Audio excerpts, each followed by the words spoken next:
kita po natin, meron pa rin tayong minomonitor na bagyo na si Bagyong Halong. May international name po na Halong. Galing ito sa Vietnam.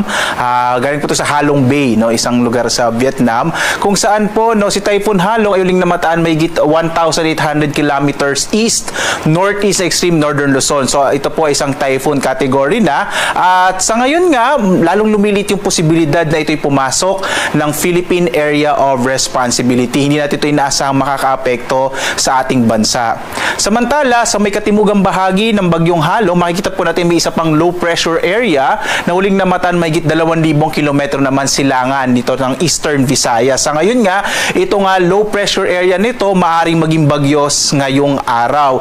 Subalit, base sa pinakahuling datos natin, posible po ang maging direksyon nito ay pahilaga, hilagang kanluran at maliit yung posibilidad na ito ay pumasok ng Philippine Area of Responsibility. Mas malaki po ang posibilidad na ito ay kikilos pahilaga, susundan po nito yung naging direksyon ng Bagyong Halong at maaari pong pag lumapit ito sa Bagyong Halong ay mag-dissipate po ito or malusaw. So sa ngayon po, no, natin inaasa makakaapekto yung low pressure area sa labas ng Philippine Area of Responsibility.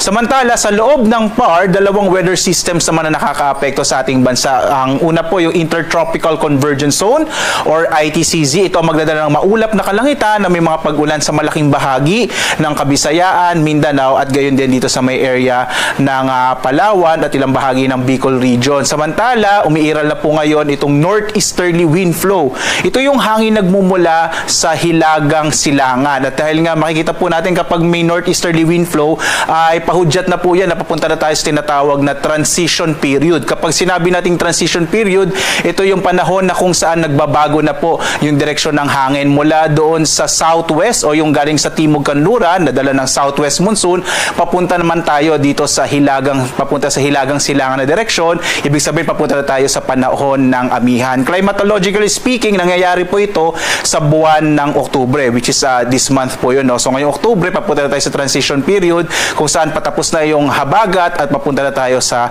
panahon naman ng amihan or northeast monsoon. So abangan nyo po yung magiging update ng Pag-asa tungkol dito sa transition period o mga pagbabago po ng ating panahon. Samantala, malaking bahagi naman ng Luzon ang makararanas ng mga isolated o pulo-pulong mga pag-ulan, posibleng mga mahihinang pag-ulan sa may silangang bahagi ng northern and central Luzon. Malaking bahagi naman ng western and southern Luzon ay makararanas ng mga isolated thunderstorms. Yung area ng Bicol region at Quezon province makararanas ng maulap na kalangitan na may mga kalat-kalat na mga pag-ulan, particular na nga dito sa may area ng mainland Bicol region.